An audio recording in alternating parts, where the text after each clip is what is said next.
Hello বন্ধুরা, welcome back to my new blog. আশা করি তোমরা সবাই ভালো আছো। আজকে তোমাদের সাথে নতুন একটা রেসিপি নিয়ে হাজির হয়েছি। এইভাবে ভোলা মাছের ঝাল বানালে সবাই আঙুল চেটে পুটে খাবে। দেখো বন্ধুরা, বেশি কথা না বলে তোমাদের সাথে ভিডিওটা শেয়ার করছি। প্রথমে আমি ভোলা মাছটাকে ভালো করে ধুয়ে নুন হলুদ মেখে রেখেছিলাম 10 মিনিটের জন্য। তার 10 মিনিট পর কড়াতে সর্ষে তেল দিয়ে কড়াটা ভালো করে গরম করে নেব। কড়াটা যেই ধোঁয়া উঠতে শুরু করে দিবে তখনই আমি এখানে এক এক করে মাছগুলো দিয়ে দেব। মাছগুলো দিয়ে এপাশ ওপাশ করে উল্টে পাল্টে ভালো করে ভেজে নেব, কারণ মাছগুলো যেহেতু নরম তো মাছগুলো বেশি ভাজা যাবে না। তারপর সেই একই কড়াতে কিছুটা তেল অ্যাড করে এর মধ্যে দিয়ে দেব ফোড়নের জন্য গোটা গরম মশলা, দুটো এলাচ, একটা তেজপাতা আর দিয়ে দেব গোটা জিরে। তোমরা গোটা জিরের বদলে কালো জিরেটাও ব্যবহার করতে পারো। সুন্দর মিষ্টি গন্ধ বেরিয়ে আসার পর আমি এখানে একটা বড় সাইজের পেঁয়াজ কুচিয়ে রেখেছিলাম, সেই পেঁয়াজ কুচিটা আমি এখানে দিয়ে দেবো। পেঁয়াজ কুচিটা ভালো করে ভেজে নেব বাদামি রঙ করে। বাদামি রঙ করে ভেজে নেওয়ার পর এরপর এখানে আমি দুটো টমেটো কুচিয়ে রেখেছিলাম, সেই দুটো টমেটো কুচিটা আমি এখানে দিয়ে দেবো। টমেটো কুচিটা দিয়ে কিছুক্ষণ নাড়াচাড়া করে নেওয়ার পর সামান্য একটু নুন দিয়ে টমেটোটা ভেজে নেব। টমেটোটা এখানে ভাজা হতে হতে আমি এখানে কিছু মশলা করে নেব। মশলার মধ্যে নিয়েছি কাঁচা লঙ্কা, শুকনো লঙ্কা বাটা নিয়েছি, আদা বাটা, রসুন বাটা নিয়েছি। এরপর এখানে টমেটোটা ভাজা হয়ে গেছে। দেখো বন্ধুরা, ঠিক তেল ছাড়তে শুরু করে দিয়েছে ভাজা মশলা থেকে। খুব সুন্দর একটা গন্ধ বেরিয়ে আসছে, টমেটোর কাঁচা গন্ধ। এরপর এখানে টমেটোটা একদম গলে যাওয়ার পর আমি এখানে বেটে রাখা মশলাগুলো আমি এখানে দিয়ে দেব। মশলার মধ্যে ছিল কাঁচা লঙ্কা, শুকনো লঙ্কা বাটা, আদা বাটা, রসুন বাটা। তোমরা চাইলে এরপরে এখানে শুকনো লঙ্কাটাকে স্কিপ করে কাশ্মীর লঙ্কা গুঁড়োটা ব্যবহার করতে পারো। তারপর এখানে মশলাটা আমি এখানে কিছুক্ষণ 5 মিনিটের মতন ভেজে নেওয়ার পর আমি এখানে গুঁড়ো মশলার মধ্যে দিয়ে দেব জিরে গুঁড়ো, ধনে গুঁড়ো, কালার অনুযায়ী হলুদ আর দিয়ে দেবো টেস্ট অনুযায়ী নুন।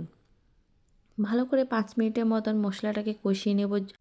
মশলাটা ভালো করে কষিয়ে নেওয়ার পর সামান্য একটু চিনি ব্যবহার করব টেস্টের জন্য।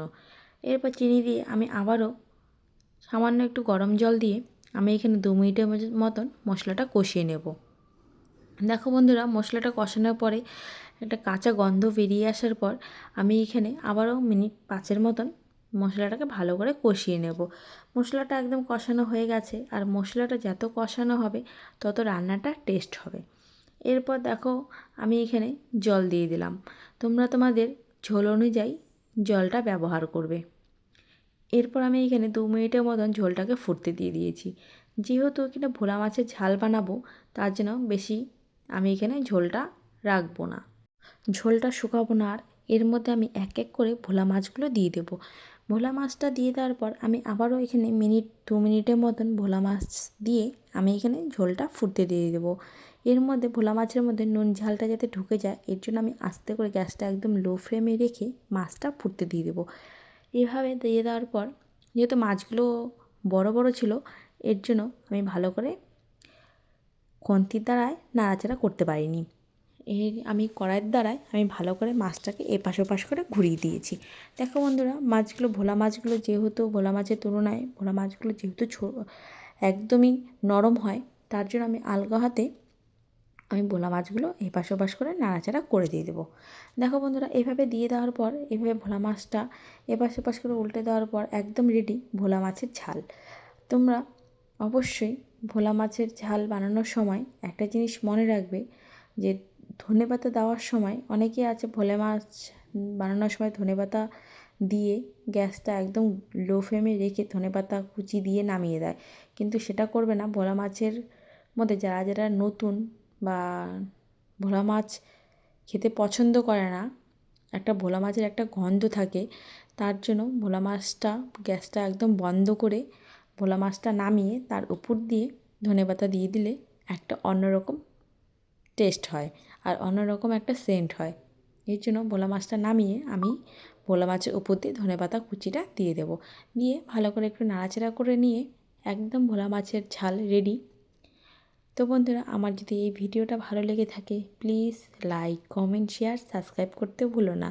টাটা, বাই বাই, দেখা হচ্ছে নেক্সট ভিডিওতে। ভালো থেকো, সুস্থ থেকো।